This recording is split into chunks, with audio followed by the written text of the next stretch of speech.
Hello everybody and welcome to the channel, Cassidy the Aspiring Author. I'm Cassidy. If you are new here, welcome. It's really nice to meet you, and if you are returning, welcome back. It's really good to see you again. So today we are going to be talking about Clockwork Princess. It is the third in the Infernal Devices series by Cassandra Clare. So if you have not seen my other two videos about this series, that is Clockwork Angel and Clockwork Prince, please click off this video, go watch those, and then click back on, otherwise you'll be real confused. Also, massive spoilers for the entire video, so if you would like to read this series without any spoilers, then please click off this video, go read all the books, and then click back on once you have read them. Let me know what you thought. I'd love to hear. Anyone is interested, this is the bookmark I was using while reading it. It is Luffy from One Piece. And if you see me look down or off to the side during this video, I'm simply referring back to my notes because I do not have this entire book memorized. My brain is not that big. Alrighty, let's get into it. Clockwork Princess by Cassandra Clare. A net of shadows begins to tighten around the shadow hunters of the London Institute. Mortmain plans to use his infernal devices, an army of pitiless automations to destroy the shadow hunters. He needs only one last item to complete his plan. Tessa Gray. Charlotte Branwell, head of the London Institute, is desperate to find Mortmain before he strikes. But when Mortmain abducts Tessa, the boys who lay equal claim to her heart, Jem and Will do anything to save her. For though Tessa and Jem are now engaged, Will is as much in love with her as ever. As those who love Tessa rally to rescue her from Mortmain's clutches, Tessa realizes that the only person who can save her is herself. But can a single girl, even one who can command the power of angels, face down an entire army? So my first impressions, first questions after reading that is, how does he get Tessa? Like, how does he abduct her? Everyone is on high alert because of Mortmain. Does Jem find out about Will's feelings, and how does he react to that? Like, this is the woman he's engaged to, and he loves with all of his heart, yet Will also loves her with all of his heart, and they're parabatai, so does Jem feel upset or weird about it, or is he just sweet, understanding Jem? Also, what happens with Tessa's feelings? Does it grow for one person? Do they stay? Like, does her heart stay split in half for these feelings for both boys?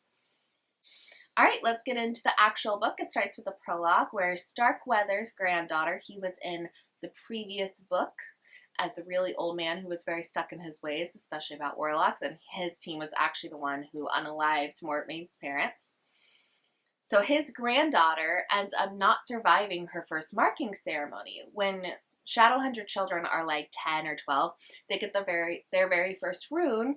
It's usually placed on their dominant hand, and I think that, if I remember correctly, it allows them to like read runes and understand what they mean. However, his granddaughter, her first rune is the one of strength or stamina, something like that, because she has a very weak disposition.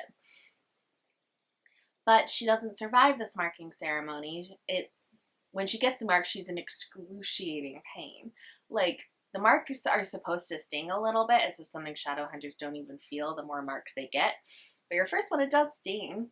She's in excruciating pain. So much pain. She shouldn't be in that much pain.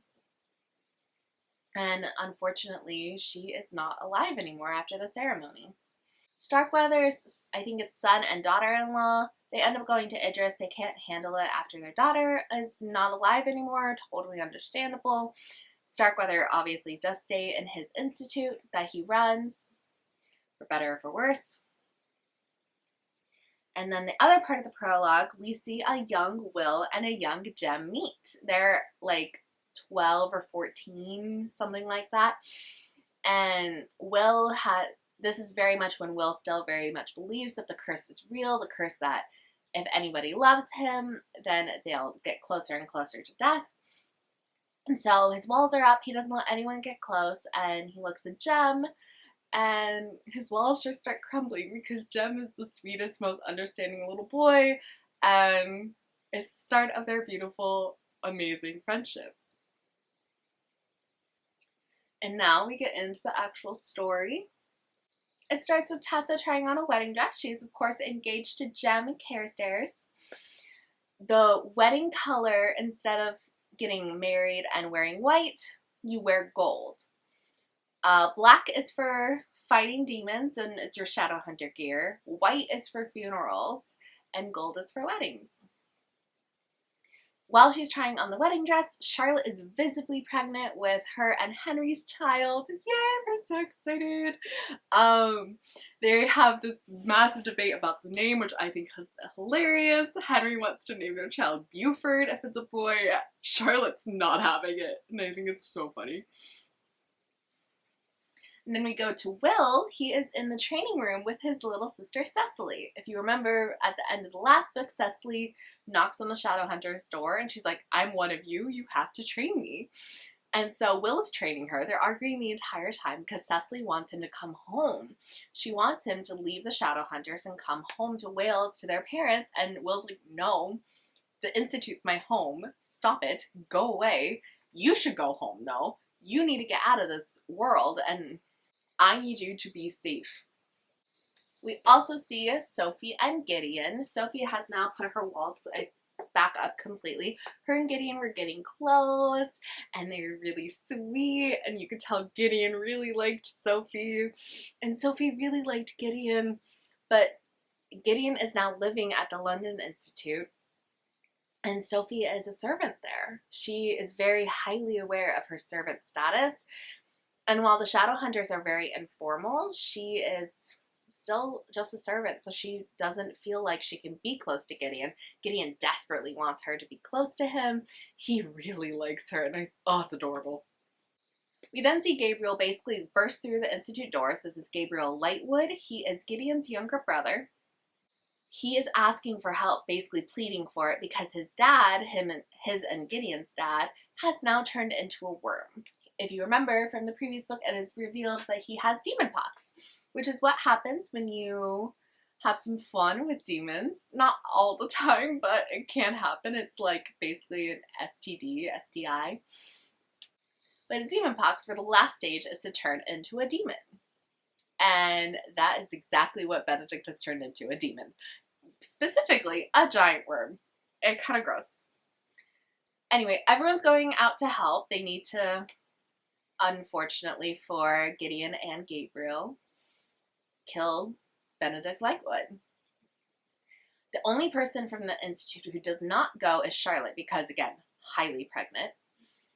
But Tessa goes in her wedding dress, which I think is really funny. Jem and Will both don't want her to go, and she's like, I'm going. And Cecily also goes, with poor Will. He's losing his goddamn mind.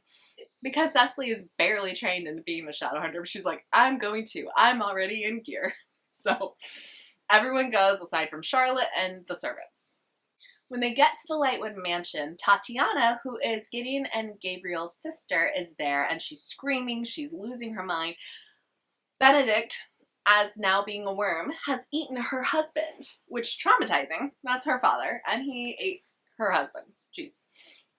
Talk about family drama. Tessa is able to get her to the carriage, not really get her to calm down, but get her to not try to run away or anything. So Will and Jem are happy because Tessa is safe, and Tatiana's in the carriage. Tessa's not safe for long though, however, because she goes inside the mansion where Henry is, and she helps Henry fight off a different demon, and they're in Benedict's office, and they see in the last stages of the demon pox disease, his mind is basically going crazy. He's writing on the walls, and he's saying that the infernal devices will basically kill them all. That they're unyielding, they're unforgiving, they're without emotion, they're without mercy. The rest of everyone who has come to fight this demon are fighting him. Will ends up being in trouble and his life in danger, and Gabriel is actually the one who saves him. Gabriel and Will do not have a good relationship, but they are both Shadowhunters, so they are on the same side. Cecily is a queen, and she has this natural talent for being a Shadowhunter, which we also saw earlier when she was training with Will. It's in her blood, and she jumps on the back of the worm, starts stabbing. Oh my god, it's fabulous. She's amazing, and we love her. The demon, formerly known as Benedict Lightwood, dies. Will is yelling at Cecily because she did something really dangerous. Also, side note, it's very obvious that Cecily and Gabriel like each other. They're really cute. We love them. But while Will is yelling at Cecily, he doesn't notice Jem coughing. Normally, a Jem cough would whip Will's head around and be like, oh my god, what's going on? Are you okay? But Jem starts coughing so badly that he ends up collapsing. Will does end up noticing. He helps him. When they get back to the Institute, Jem is helped and cared for by Will. He's cared for by Charlotte and the Silent Brothers. Again, back at the Institute, Gabriel's with them. Tatiana is no longer with them. She decided to stay at the home of her late husband's, which, thank God, she's annoying. But Gabriel is there, and he was not there previously. He took the side of his father in the dispute between Benedict and Charlotte. So Charlotte calls Gabriel into her office, and she's like, where do you plan to stay? And he's like, we have other homes. She's like, those will be seized. Will you stay with Tatiana, your sister? And he's like, I don't want to be a burden. And she's like, you're welcome to stay here. And she's like, your brother is here. You are more than welcome. And the London Institute is home for all shadow hunters who need it. But she tells him to behave. She's very kind, as Charlotte always is, but she is also very firm. She means business, and that, in my opinion, is very obvious by her words to Gabriel Lightwood.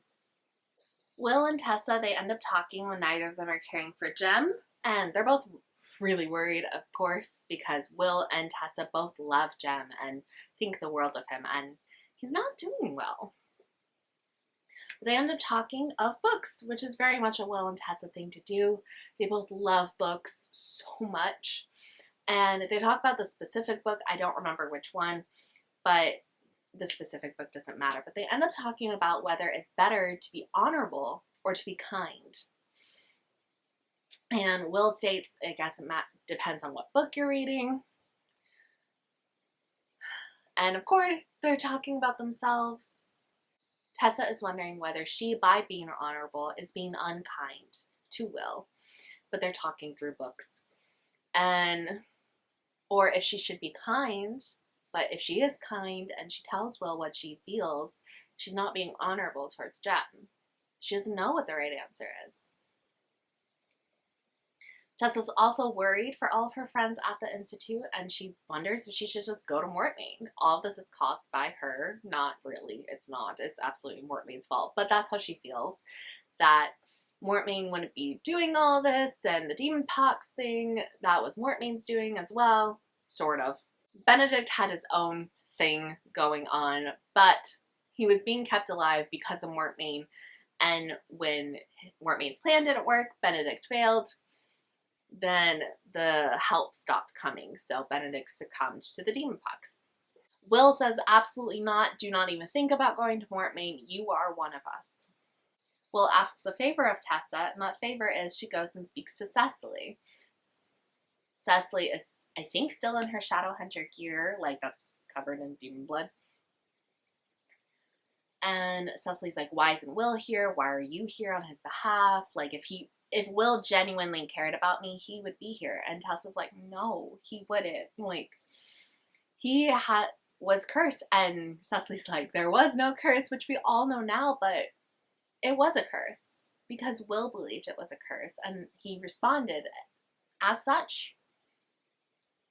He loves Cecily so much, he just doesn't know how to show it anymore. So by him staying away, him not being there, it is showing that he loves her. He just doesn't know how to show love properly right now. During this whole time, there are letters going back and forth between the Inquisitor and members of the Clave and Consul Wayland. Consul Wayland is the one who initially told Charlotte that she had like 2 weeks to find Mortmain, otherwise her position as head of the London Institute would be given over to Benedict Lightwood.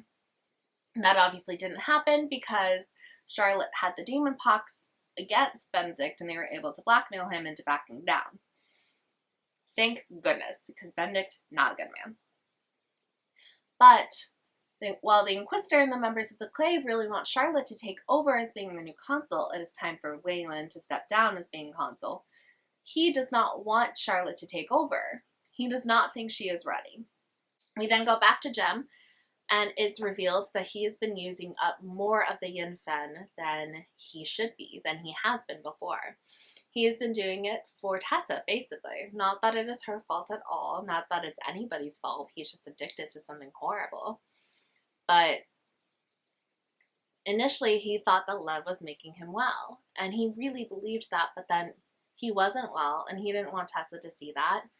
He didn't want her to think that his love for her was getting less or not making him well.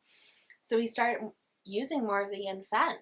He wanted to burn as brightly for Tessa as he could, even if that meant he would live a shorter life. Will is so mad, because that means he's going to die sooner.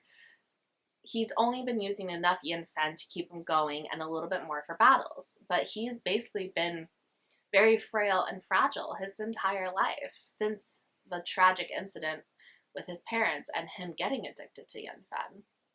But while using the Yin-Fen, his life does shorten. Using more of it shortens it even more. Using less will extend it. So Will is pissed. He's so mad. And they kind of fight. Will goes to find more Yin-Fen for Jem, and he also begs Jem for permission to actually seek a cure for it. Cecily ends up following Will while he's searching for the Yin-Fen, and she realizes very easily that he's in love with Tessa.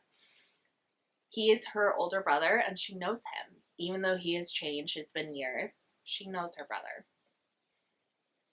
Before she leaves to follow him, though, her and Gabriel end up speaking in the training room, and Gabriel states that she loves being a shadow hunter. It's in her blood, and he could see it while she was fighting. And it's very true. Even Will mentions it later, that she definitely loves being a shadow hunter, that there's joy and light in her eyes when she's doing it. Anyway, it's more evidence of them being real cute, and I love it. We then go to Sophie. She is giving scones to Gideon because he requested them. Gabriel is asleep in Gideon's bed. They were talking, and I think Gabriel just needed his big brother by his side. Gideon and Sophie end up having a moment, and they kiss. And then she realizes, can't remember exactly the sequence of events. I think they end up tripping or something, and she looks under his bed, and there is a mountain of scones.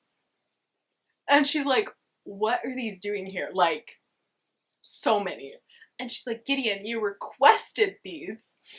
And he's like, I don't like scones. I wanted to see you. You stonewalled me ever since I moved in, and I wanted to see you. Which is very sweet, in a way. But he went about it so wrong. Oh, Gideon. Sophie is pissed. She's so mad because that means it's more work for her. She has so much to do around the Institute, and him requesting something and making more work for her just because he wants to see her, and it's something he doesn't even like. She's so angry with him. She storms out of there, and Gabriel ends up being smooth Gideon. So he was aware of it. He was awake the whole time. I don't know if it was the whole time, but for the interesting things. Oh, Gideon. Poor soul. Misguided man. While Charlotte's talking to Henry, she reveals that Jessamine is actually going to come back to the Institute. She is from book 1 and 2. It was revealed in book 2 that she was a traitor, and she was helping Nate and Mortmain behind the London Institute's back because her and Nate were married. And Nate was just using her, of course. And she was taken to the City of Bones, Silent City, and questioned repeatedly by the Silent Brothers. And right now, she has nowhere else to go. She has no one to turn to. So Charlotte, being Charlotte, is taking her back in. Will ends up telling Tessa that there is no more Yin-Fen. Him and Cecily searched everywhere for it. Every place he could have possibly thought of. And there's nothing left. Mortmain has taken all of it. He's bought all the supply of Yin-Fen. While Jem didn't want Tessa to know, Will knew it was important for Tessa to find out, and Will also tells Tessa that Jem has given him permission to search for a cure again. So Tessa mentions going to Magnus for help. And so they decide to do exactly that. Before, however, Tessa and Jem end up talking, and she asks Jem, have you ever thought about ways of extending your life? Being a vampire. He shuts that down immediately. It's a downworlder. Vampires are downworlders, and he's a shadow hunter. That's just not right. And also, he can't live his life only being in the dark. And that's not right. That's not what he wants. She also mentions becoming a silent brother. Silent brothers are also immortal. And silent brothers used to be shadow hunters. And he doesn't want that either. He doesn't want to be immortal. And silent brothers live their life without music. The violin and music is so important to Jem, he doesn't think he can do it. Going back to the letters between the council and the consul, the council wants his nephew to take over as being the new consul. Council does not like that. They don't want him. They want Charlotte. They really like Charlotte as being the new consul. And she would be the first woman consul. That's so important. And this is the 1800s. So, please. However, the consul is a dick. And we hate him. He mentions that he believes that Charlotte could be in league with Mortmain, and having her be the new consul would be such a mistake, and he really regrets appointing her to head of the London Institute. Ugh, I hate him so much. He's so annoying. He definitely also only mentions his theory, his bullshit, because the council pushed so hard for Charlotte. I bet he thought that the council would just take his recommendation and suggestion without question. That they'd be like, oh yeah, not Charlotte? Okay, no problem. And no, the council's really pushing for her, which I'm very happy about. Will and Tessa, they're on their way to go see Magnus, and they talk of Jem's compassion and love for Will, and how when Jem found out that the curse wasn't real, there was no pity. Jem didn't feel pity for Will. He only felt sorrow.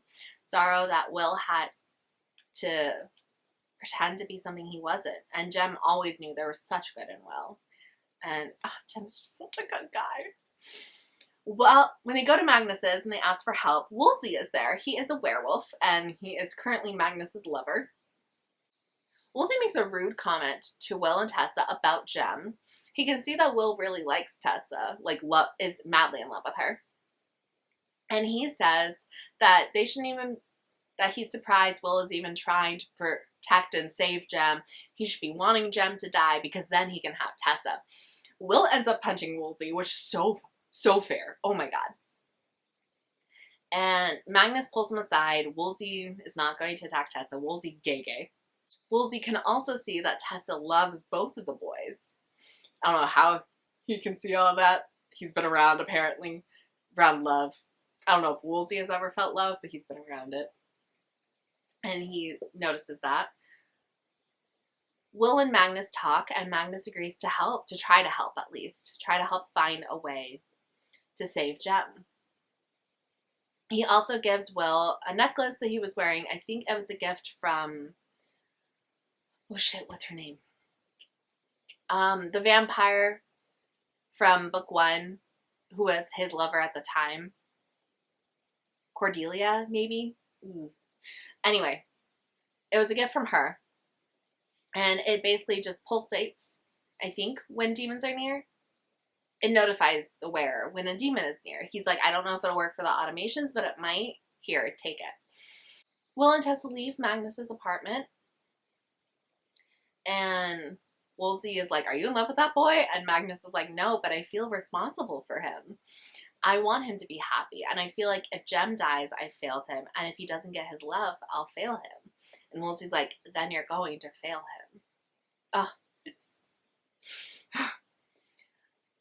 Will and Tessa also hug when they're outside Magnus's apartment, which Magnus is spying on them, so he sees.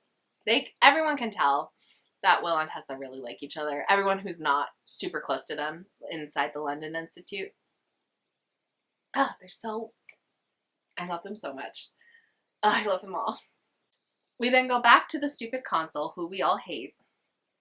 And he writes a letter to the council, but he trashes it, he doesn't send this one, that he's surprised that Charlotte has survived, frankly, as being head of the Institute, that she's not dead, and that she's undermining him. Because how dare she? I'm a man, and she's a woman. How dare she undermine me? Oh, God, what a dumbass. Instead of that letter, he just writes that he has already stated his concerns about Charlotte. The consul also comes to the London Institute and claims that Tatiana has raised concerns and allegations against everyone, saying that they all killed her father. She does not mention the fact that her father was a worm at the time. And that the Shadowhunters also killed her husband. All that is lies, of course. She's stupid. Tessa says that it's because she's embarrassed. Her father turned into a worm and ate her husband. Who wouldn't be embarrassed by that? He's so mad at Charlotte as well for how she handled that whole situation. She's like, time was of the essence. We had to act then. I wrote to you. He's like, you should have waited for me to respond. She's like, no, time was of the essence. Oh my God, I hate him. He then takes both Lightwood boys to be questioned about everything that happened with Benedict and what he turned into and the whole scenario.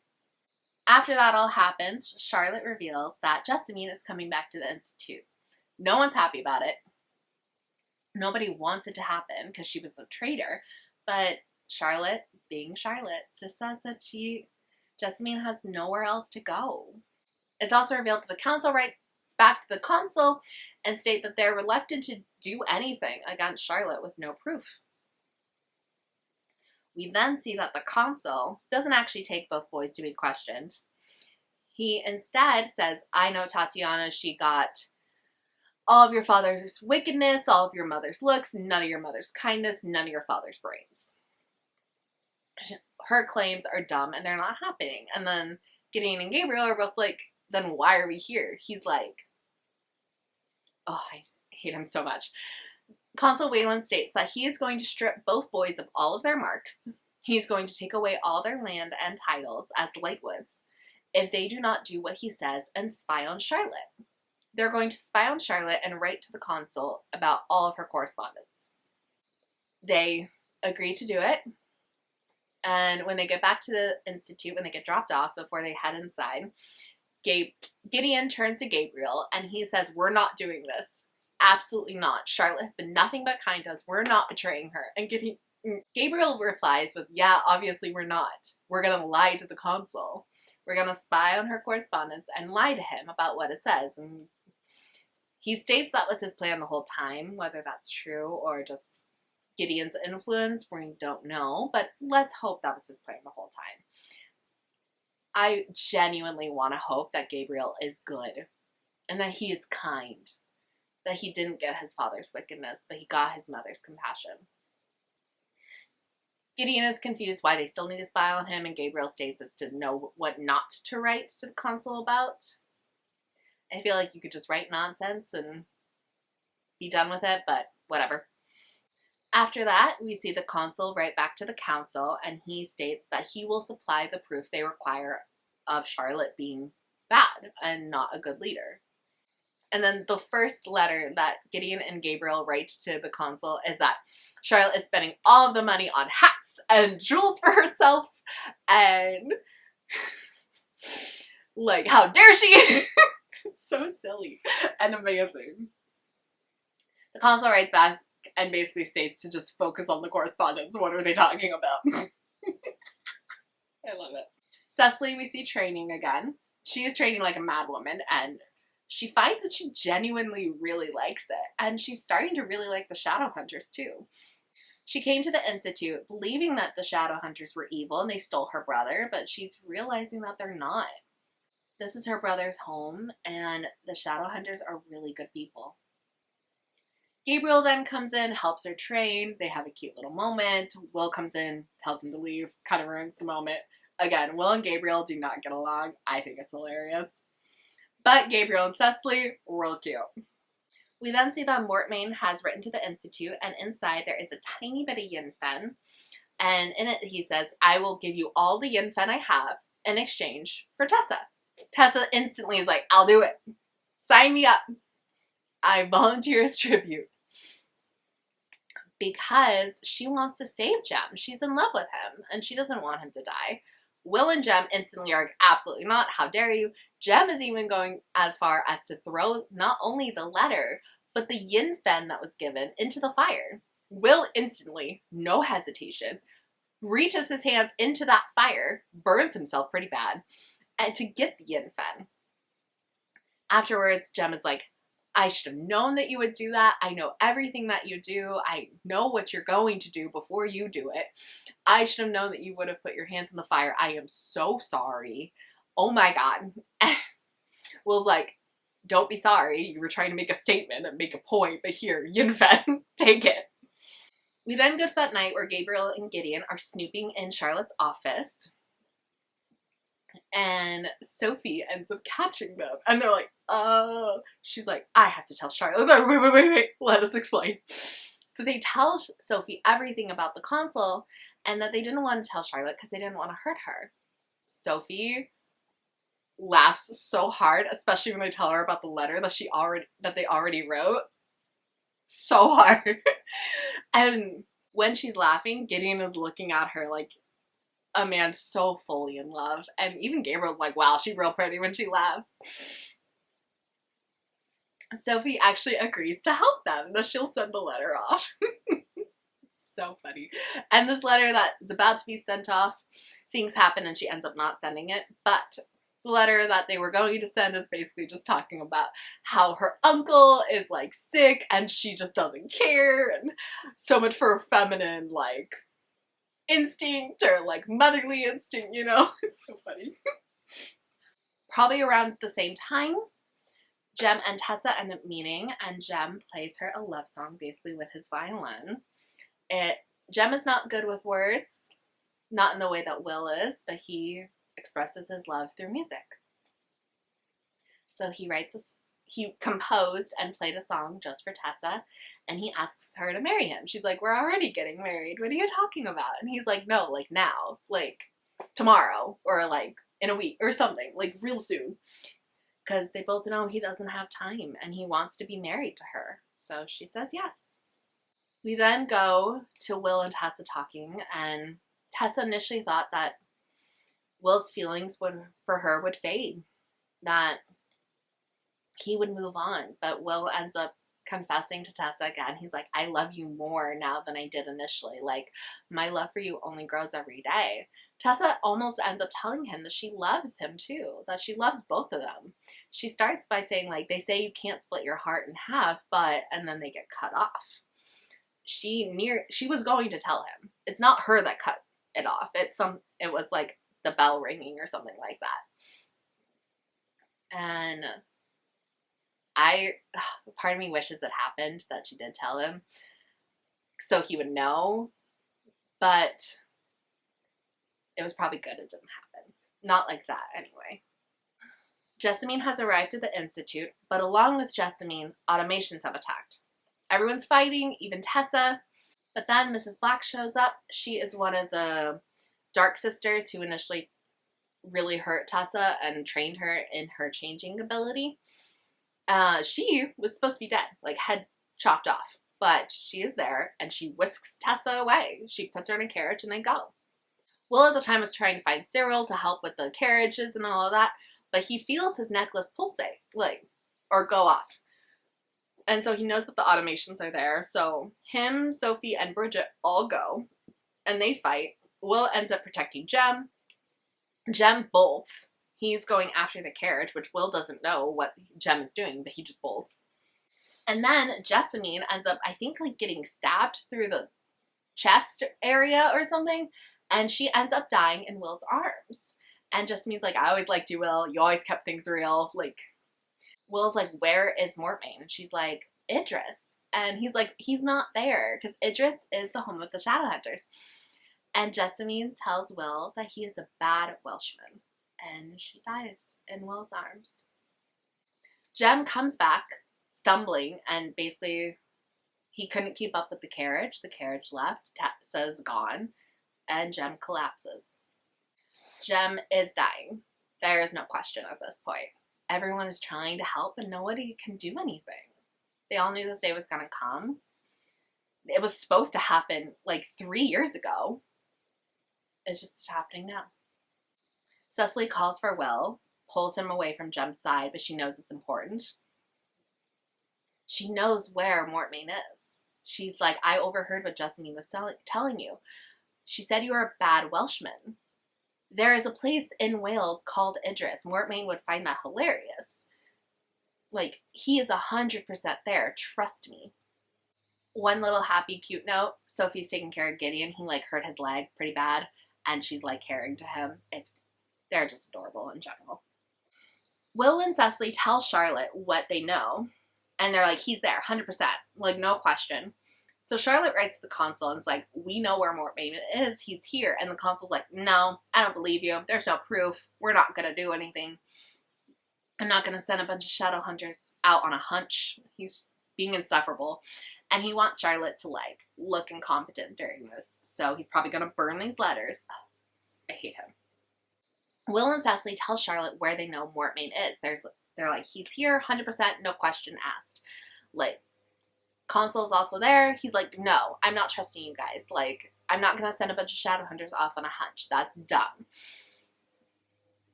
I hate him so much. He wants Charlotte to look incompetent, and he wants the London Institute to look incompetent under Charlotte's command. Anywho, Consul, before he leaves, goes back to Gabriel and is like, I need you to do more for me. Lie. Lie and say that you saw these things, that you overheard them. Do whatever you need to do. And Gabriel, unfortunately, agrees. Is this going to be like before where he agrees but says lies, or is he actually going to do it? We're not sure. And it's so unfortunate because Gabriel and Cecily are so freaking cute, and Cecily likes him so much, and she has such faith in him, and you can see it. And Gabriel likes her. Like, he was the one who went to get Will from Jem's side because he didn't want Cecily to see Will in a bad light in case he reacted poorly to being pulled from Jem's side. Like, let's hope he was just lying to the consul and not actually going to do anything against Charlotte. Will, at the same time, he calls for Magnus. He is going to go after Tessa, and he's going to do what he can to save her, but he doesn't want Jem to be alone. Jem's not conscious. He's unlikely to become conscious again at that moment. And so he calls for Magnus, and he's like, please just stay by his side. And Magnus agrees, because Magnus is a freaking sweetheart, and we love him. Magnus also asks Will if Jem knows that Will is in love with Tessa. Will states no, that he doesn't know. And then Magnus leaves so Will can say goodbye, and Jem's like, what was that about Tessa? Oh my god.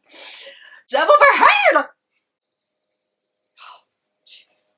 So, upon realizing that Jem had overheard him and Magnus talking, Will tells Jem everything.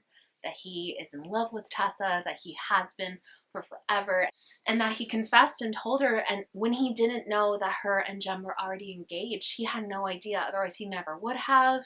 Jem is so sweet and kind during this scene. He is apologetic to Will. He's like, I'm so sorry. If I had known how you felt about her, I never would have said anything. I never would have proposed to her. Because these boys are so sweet. They love each other so much, and they always think about each other first, and I adore them. Anywho, Jem does ask Will if Tessa feels the same, and Will says no. She has never once betrayed you. She's never once shown interest in me in that way. She loves you. Will obviously doesn't know that that is untrue. Jem also asks Will to go after Tessa in his place. And Will's like, I can't. And he's like, you're about to. And Will's like, you weren't awake then. He's like, you're awake now. I can't leave you. Jem is like, you have to go because I cannot. Please. And so Will goes after her. He steals one of the Institute horses, Balios. He is a shadow hunter horse. He's extremely fast, and he has way better stamina and energy than all normal horses. Cecily knows that he's leaving, and she's like, I'm going with you. I'm coming. You need backup. And Will's like, no, please, you have to stay. Cecily's like, please, I can ride behind you. Like, I won't slow you down. I will just catch up when I can. Will tells her that if she comes, he will be paralyzed with fear. Fear for Tessa in front of him and fear for her behind him. He can't do it. So Cecily does agree to stay. Will gives her his necklace, the one that Magnus had gifted him, and he leaves. We then go to Tessa. She wakes up in the carriage that Mrs. Black had put her in. Mrs. Black is there, and she reveals that she is simply Mrs. Blackhead with like a metal body. She's basically like a robot. It's described gross and weird, and we don't like it. Then the next morning, it is revealed that Balios is gone, and Will along with him. That Will has gone after Tessa himself, I think it's Gabriel who states that's probably better. Will goes alone. An army of shadow hunters would be noticed, but one man on a horse, not so much.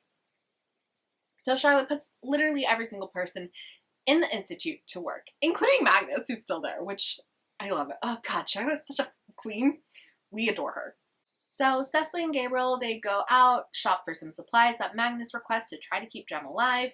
Charlotte wants to keep Jem alive as long as humanly possible because Jem is some of Will's strength. Jem being alive gives Will more strength. Sophie and Gideon are in the library and they talk of Sophie becoming a shadow hunter, of her ascending. Sophie wants it so badly. She's never wanted anything but to be a shadow hunter. And Gideon's like, you would be a great contender. You have such natural talent. But Sophie doesn't want Charlotte to think that she doesn't appreciate everything that Charlotte has done for her. Magnus is set to help Henry. Henry is building the portal. And so Magnus is helping him with that invention. Magnus is also very complimentary of Henry, and he's like, your inventions are incredible. You must be held in such high regard. Like, these are amazing. And he's like, no, they're not. Like, I'm not. I'm just kind of a joke. And Magnus is like, you are not a joke. These are amazing. And God, I love Magnus. He is such a good, I know he's not human. I know he's a warlock, but he is such a good person. And that has never changed. He has been alive for centuries, and he is just good. And, We then go back to Tessa in the carriage, and she realizes that she has to try to save herself. So she opens the carriage and jumps out, and jumps into a ravine. Will wakes up from a dream of Tessa falling off a cliff. However, she does not, like, just plummet to the ground. Her angel actually grows to, like, human size and saves her life. Go angel, hell yeah. Her angel has saved her before, but it's always stayed pretty small. It's like this big. But it has actually grown to fully human size and is able to kind of get her down safely. She's very scraped up, you will find, but she's alive. Jem wakes up, Sophie is there, and he talks to Sophie about Will and Tessa, and he knows by looking at Sophie's face that Tessa also loves Will. Sophie is probably one of the only people in the Institute, if not the only one, who knows that Tessa had burned herself with a fire poker, like, across her hand because the pain of rejecting Will was so great. That the pain of loving these two boys so greatly and having to choose one was so big and so painful for her that having physical pain was the only way she could combat that. It was the only way it could feel real. Also, I'm not entirely sure what the timeline with this, but Jem has a really sweet moment with Charlotte. He knows he's dying. And Charlotte comes to take care of him because Charlotte's basically raised him since he was like 12. And Jem says that Charlotte has one of his only regrets. She's like, what do you mean? He's like, I would have really liked to see the baby. And Charlotte starts like, she doesn't cry then and there in front of Jem, but oh my God, that moment is heart-wrenching. Like, I'm getting teary-eyed just talking about it. But Jem states that it's over, that everyone needs to stop looking for a cure. He's made his decision. So the Silent Brothers come and see Jem, and then they leave. Cecily watches them come and go, having not seen Jem at all during this time, and she calls herself a coward. She thinks she should have seen Jem for Will's sake. But she couldn't do it. Gabriel is also there, comforts her, says he couldn't do it either, and that it's okay that she couldn't. They talk, and Cecily is basically also comforts Gabriel as well over everything with his dad, with just finding himself, and she says that she has faith in him. Is that faith warranted? We're not sure. I hope it is. During this time, Will ends up going to an inn that is known for hosting downworlders, and although he's a shadow hunter, it will host him as well. And he sees that Woolsey is there with some of his pack. And in like the middle of the night, at the same time, he feels an intense pain in his chest. Like, his parabatai mark, I think, is like on his chest on one side. And there's so much pain, and that mark is bleeding. He knows that Jem is dead. Tessa wakes up from the bottom of the ravine, having heard Will's scream. So both of these both these kids are having dreams about what is happening to the other, and if that doesn't tell you that they are linked and just meant to love one another, I don't know what will. She's able to stumble and she finds an abandoned shed, so she goes in to try to get shelter and just try to hide from Mrs. Black. Will is outside of the inn and 5 werewolves attack him. They're pretty young, and Will is able to basically beat them all. I don't remember if he kills some of them or not, but Woolsey ends up stopping him from killing at least the 5th one, and he's like, run. And Woolsey ends up giving him a pep talk and being like, this isn't what Jem would want. And Will's like, basically being like, there's no point in living anymore. And Woolsey's like, that's definitely not what Jem wants. Like, what are you doing? Live for your brother. Like, Woolsey lost his older brother, so he knows probably better than anybody else what it's like to lose a brother. Also, earlier in the day, Will had found Tessa's engagement necklace to Jem. And so he writes to Charlotte saying that he found it, that there is proof of Tessa being there. Charlotte writes to the consul asking for help, saying that Will had found proof of Tessa having gone that way. Consul denies her. He says, you can't trust the Herondale. Like, are you dumb? I hate him. After Woolsey talks to Will, he grieves for Jem, and he basically just states to the universe that they will always be linked. Going back to Tessa in the shed, she changed into a little old lady that used to live there because Mrs. Black is coming. However, she is caught because she was still wearing her angel necklace, and that was a dead giveaway that it was Tessa. Like, put it in your pocket, girly pop. What the hell? We then go back to the Institute where Starkweather has come to visit Charlotte, and he tells her everything he knows about Tessa.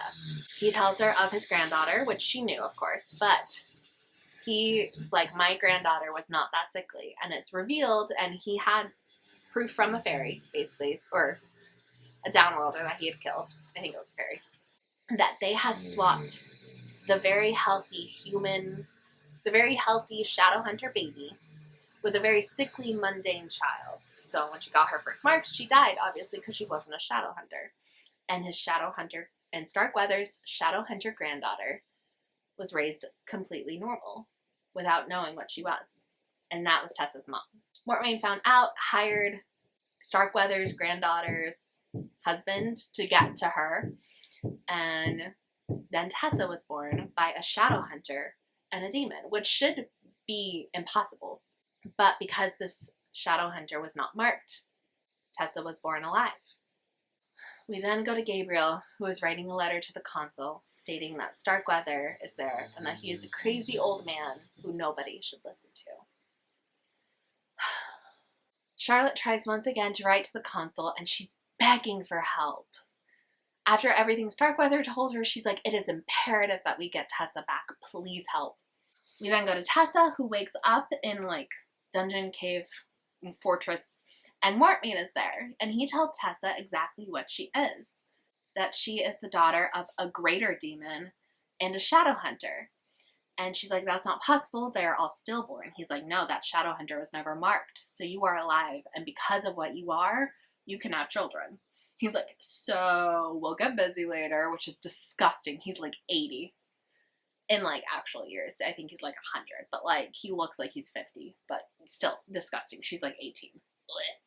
Anyway, he asks for her help. He asks her to turn into his father, and in exchange, he'll give all the yin-fen he has over to the Institute to Jem. He's like, there's no reason for me to have it. You can have it all. Give it to your lover. And she doesn't know Jem is not alive at this point, so she agrees. When she changes into his father, it's one of the only times she has such a hard time changing back into herself. And she tries so desperately because Mortmain asks for the last part of the spell that he needs in order to completely destroy the automations. We see Will wake up, and he knows that Balios is exhausted. They're so close to their goal, but if Balios is pushed any further, he will die.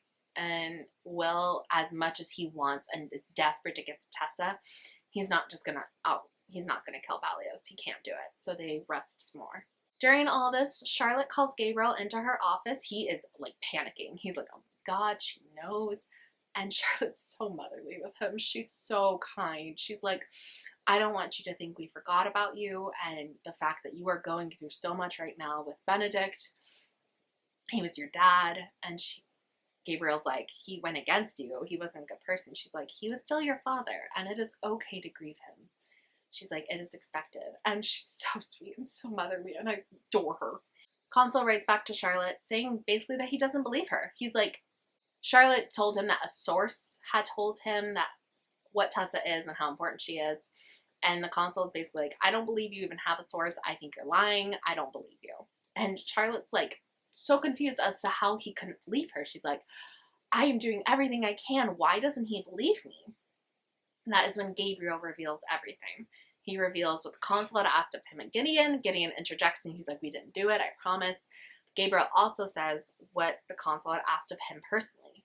He mentions the letter that he had written about Alios Starkweather coming, but he's like, I never sent it, I promise, it's right here. And he proves that, and he takes out the letter. And again, this was the 1800s, so it's not like you could copy it, not that easily anyway.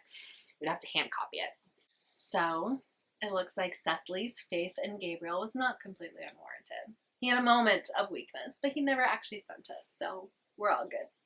So they decide to all go and fight. They are going to help Will and back him up. Gideon also states that Charlotte needs to come and that she should ascend to being a shadow hunter once they're back. And Charlotte's like, is that true, Sophie? Is that what you want? Do you want to ascend? Do you want to be a shadow hunter? And Sophie tells the truth. She's like, yes, I want it more than anything, but I don't want you to like think any less or think that I'm not appreciative. And Sophie's like, shush, I love you. You'll be a shadow hunter if you want. She's like, I can get a new maid. I can't get a new Sophie. And the amount of love I have for Charlotte is insane. Gideon also says that Sophie ascending is the only way that they can marry. Mind you, Gideon has not talked to Sophie about that. And it's very obvious that Gideon did not mean to mention that, because he like was like, ugh.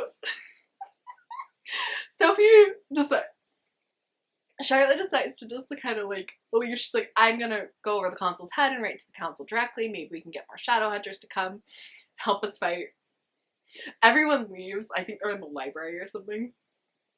Everyone leaves to give Sophie and Gideon some space. Mind you, Gabriel and Cecily are completely eavesdropping on this entire conversation, where Gideon proposes to Sophie. He's stumbling over his words, he's not saying things properly, but he is saying the right things. He's saying how much he adores her, how strong and amazing she is. And he proposes, and Sophie says yes, and it's so cute, and I love them. Cecily, before they leave, writes to her parents and basically states that she loves being a shadow hunter. It's in her blood, but she loves her parents too. And then Charlotte writes to all the members of the Clave, telling them what's going on. Mortmain reveals to Tessa the automations and what the spell did. It basically linked demon souls to the automations, so their movements, while before were really clunky, are so fluid now. They can speak normally. They are demons, but they are so hard to kill. Tessa tries to reason with Mortmain, appeal to his better nature, but that is all for naught, because the automations are already testing their skills and abilities, and they are killing and destroying an entire village. And Tessa can't do anything. Mortmain also real dumb, and he tells Tessa that as long as he is alive, the automations will kind of be okay. They can be destroyed, but they're so much harder to kill. But if Mortmain dies, they all disintegrate, which I don't know why he would mention that at all. Don't say your weakness, dumb villain. Will is also in that same village with Balios, and he wakes up and he sees the village being destroyed, and he knows how hard they are to kill because he tried, and it's just, they're so much harder than they used to be. Tessa, not wanting to have any part of this, not wanting to be Mortmain's pawn anymore, she tries to unalive herself. And her angel ends up stopping her and is like, why would you want to not be alive anymore? Like, I don't understand. And Tessa's like, she tries to explain, like, this isn't worth it. Like, it's better to die for what you love than live a miserable life. And it's revealed that her little angel that's been protecting her, it's an actual angel stuck in that little mechanical one. A real angel is stuck in there. And it knows that Tessa's innocent. It's been protecting her. And it knows that Tessa didn't have any part in its capture. The angel is ethereal, which Can we talk about how much Cassandra Clare hates Ethereal? Like, what the hell? Ethereal, if you read the Mortal Instruments, at least the first 3 books in the Mortal Instruments series, the original series of this world, Ethereal is the angel that Valentine, the main baddie in the first 3 books, had kept captured for so long that Jace and Clary ended up freeing. So first this poor angel was captured and stuck, like imprisoned in a little baby angel necklace. And then it's captured and enslaved and made to do Valentine's bidding and give blood and stuff. Like, this poor angel. What the hell? God. We then go to Will, and he is at the fortress, and he ends up finding Tessa, but he's so excited about seeing her, he lets the door close, and they are trapped inside, which is very reminiscent of book 1. So they're trapped. They can't get out. They know that they are about to not be alive once Mortmain finds them, or at least Will isn't. Will ends up telling Tessa about Jem, that he's dead, that his parabolic time mark bled. So they grieve together. And Tessa tells him what she feels, and they end up having sex. I'm assuming they're naked, and this is a YA book, so we don't get any of the gory details. But yeah, so they end up sleeping together, and the next morning, Tessa notes that her angel had like slid off to the side and was on Will's shoulder, and there's a little scar on him. And it's the Hirondale scar that Jace is noted to have as well. It is a scar that is passed down through generation because a Hirondale had an encounter with an angel. Back at the Institute, everyone is set to go through the portal. It is now working. And it's only the London Institute people. Charlotte's really hurt that nobody else is there. But 3 silent brothers are actually there as well. Brother Enoch, I think, another brother, and brother Zechariah. So they go through the portal, Cecily first, because you have to imagine where to go, and she's the only one who's ever been to Wales. So they all go through the portal, and they all make it to the fortress, and they're looking for Tessa and Will. Thankfully, it is Magnus who finds them, because Magnus will tease them relentlessly, real chill about it, because they're still naked. So he gives them Shadowhunter clothes and tells them, so they get dressed, they leave. They go to where the fighting is happening. Before they get there, though, the rest of the group are with the automations, and it's traumatic. Like, not all of them are fighting, but a few automations are. Henry, like, snaps in half, like, not fully in half, but it's described as, like, his body just kind of snaps. Charlotte crumbles next to him, which Charlotte even being there, I'm a little surprised by, because she's like 8-9 months pregnant. Like, she's real pregnant, probably. She might only be like 6 months pregnant, but she's visibly pregnant. We also see that a silent brother dies as well. His throat is like ripped out. And then we go to where all the rest of the Shadowhunters are and why they weren't with the London Institute to go help Will and Tessa and fight Mortmain. They're at a freaking meeting that the consul is hosting. He's like, Charlotte's not set to be consul. She shouldn't even be head of the London Institute. We have to overthrow her. And Charlotte's aunt is there. She's like, what are you talking about? Where is my niece? Like, why is no one in the London Institute even here? I think they're fighting Mortmain, which is what Charlotte said was going to happen. Why are we the only ones who are here? The automations attack that meeting, which thank God, because they kill the consul. Woo! It's the only time I'll be happy when for an automation kill, because thank God the consul's dead. Oh, hated him. He's just power hungry and annoying. But consul dies, so does Starkweather, but he's so old. He's like probably 90. I don't know if he's actually that old, but he's real old. Like, as old as the Shadowhunter could possibly be, I think. He's just laughing this entire time the automations are attacking and the consul dies, so at least he dies happy. Will, Tessa, and Magnus all run towards the fighting, and while the fighting, both Tessa and Will note that brother Zechariah is actually Jem. Jem decided to become a silent brother. Magnus goes over to Henry to heal him. Henry is alive, thank God, but he can't move his legs. He is paralyzed, but alive. Love it. Tessa is taken away by an automation. All the Shadowhunters gather so that they can kind of like leave and regroup, but Tessa's not there. Mortmain comes in, and he puts a stop on the automations trying to attack the shadow hunters, and he has Tessa. Like, the automation has Tessa, but he has control of the automation. And he basically threatens to keep all the shadow hunters prisoner because that will make Tessa behave because she loves the shadow hunters so much. Tessa, not having that, not wanting to do Mort means bidding, not wanting her shadow hunter friends and family to be taken prisoner, she changes into Ethereal, the angel. To change into someone for the first time, she just needs to like hold on to something that was theirs or something they wore. And her angel is technically ethereal. So she changes into him. And so she's an angel, like on fire. Giant. She grabs Mortmain, crushes him. He's dead. So because Mortmain dies, all the automations die. And the shadow hunters win. But Tessa's in so much pain, she's basically like in a coma. Because when she changed into ethereal, she took in heavenly fire, and that's leaving her body, so massive amounts of pain.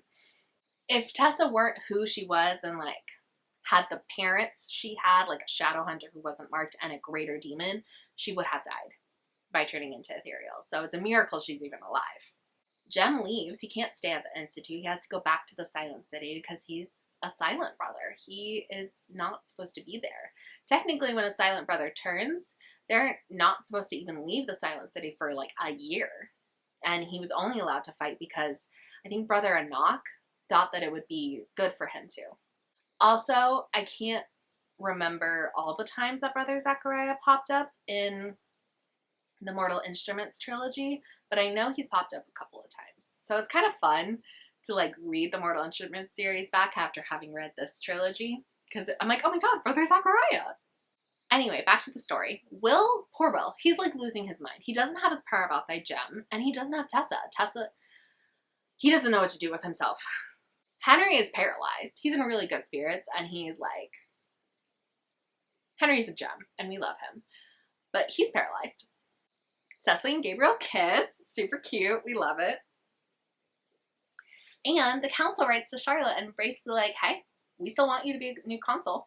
Please be it. And she's like, she agrees to be the new consul on 3 conditions. She wants to be the consul but still live at the Institute in her home. She doesn't want to go to Idris or do any of that. She wants Will to take over as being head of the London Institute. And so she has to stay to train him, of course, because he's like 18. Not even, I think he was 17, so, or like freshly 18. And one other thing, which actually ended up being Will's idea, he wants Jem to come and say goodbye to Tessa. Silent brothers are supposed to sever all of their human connections and ties before they become a silent brother. Gemma was unable to do that, and Will thinks it'll really help Tessa if they can do it, if they can sever their ties. So Jem comes, and he visits Tessa. He basically states that he was able to become a silent brother, but because of the yin fin that's still in his body, he doesn't know if he'll be able to be a full silent brother and do everything that they're able to do. They don't know. They even agree to meet up once a year for only like an hour every year because neither of them can really say goodbye. Before Jem leaves, he also visits Will, which Will is really surprised by, and Jem's like, you really thought I would leave and not see you? Are you kidding me? Jem, he's so sweet, and we love him so freaking much. And even as a silent brother, he's not fully himself. He can't laugh and smile as easily as he used to because of just the runes that are on his body and the process of becoming a silent brother. But he's so sweet, and we adore him. Will and Tessa are going to be together. He kind of courts her very old school style. Tessa's like, what the hell? But Will is scared that Tessa doesn't really love him, that she only pities him or something stupid like that, and that she's not really with him or doesn't want to be with him, not genuinely. Tessa eases his fear and says, I do love you. I am madly in love with you. My love for you is different than my love for Jem, but you're 2 different boys. Of course my love for each of you is different, but that doesn't mean I love you any less. Then we see Sophie ascend. We're so excited. And then Tessa, Will, Cecily, and Gabriel all go visit Will and Cecily's parents. And now we're in the epilogue where Will and Tessa kind of grow old together. And I only say kind of because Will grows old because he is fully human, a Shadowhunter, but human. Tessa is a warlock, so her appearance doesn't look any different. But from day one to Will's last day, they're as in love with each other as they were before, if not more, probably way more in love with each other than they were on day one. And nobody thinks it's weird with Will and Tessa together with how they look different because they're just so used to it. They end up having kids who will refuse any other silent brother to like look over and like do the christening, I think it is, other than Jem. They never call him Brother Zachariah. They always call him Jem. And it's revealed that their first child's name is James. And at that news, Jem like covers his face and turns around and can't look, which I think is the silent brother way of like basically crying. And it's adorable and sweet. And oh God, I love him so much. Cecily and Gabriel also marry and have kids, as do Sophie and Gideon.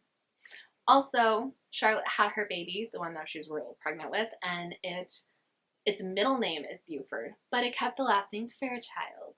So that means it's highly likely that that is an ancestor of Clary, which I think is sweet. But everyone gets married, have kids, and they all go visit Will on his deathbed. Gideon had died a little beforehand, so he was not there, but everyone else comes to say goodbye. And they all tell stories of Will and what he was like as a dad, as a person. It's so sweet. When he does die, Tessa flees. She reasons with herself that her kids are grown, they can take care of themselves, and she can't watch them die. She's their mom. She can't watch her kids die. So she flees to the only person she knows who can handle this, who knows what this is like, and that's Magnus. And he tells her that every death gets a little easier, but that the first one is always the hardest. We are now in 2008, where Tessa and Jem are set to meet again for their 1 hour that they do once a year. However, when Jem comes, he is no longer a silent brother. They were able to find a cure. And Jem wants to be with Tessa. He's a little insecure because her love with Will was so great. Their love together beforehand, when they were engaged, was like puppy love. But he's like, your love with Will was so great. It lasted so long. I saw it. And Tessa is like, no, you dummy. I can't love one of you boys without the other. You guys have merged your soul. You guys had merged your souls so long ago. How could I possibly love one of you without loving the other? She's like, I will always love Will, but I will always love you too. And so he's human. We're unsure how being a silent brother and reverting back to being a human will affect him and his aging, because he was immortal for over a century. But they're together, and we love it. And that, my friends, is the story of The Clockwork Princess by Cassandra Clare, and the final book in the Infernal Devices trilogy. Ugh, love it. It's so sweet. And I'm so happy that she was able to have such a long and happy life with Will and have kids. Now she can have a long and happy life with Jem, and who knows if they'll be able to have kids as well, or if they even want that. But I'm so happy. It's so sweet. And so please tell me what you guys thought of this book or this trilogy as a whole down below. Would love to hear it. If you loved it, hated it, if you like Cassandra Clare or not, if you were happy with that she was able to be with both boys, or if you wanted her to just choose. I would love to hear all of your thoughts and opinions. So please leave a comment down below. If you enjoyed the video, leave it a like. Subscribe if you're new, and I'll see you all next time. Bye.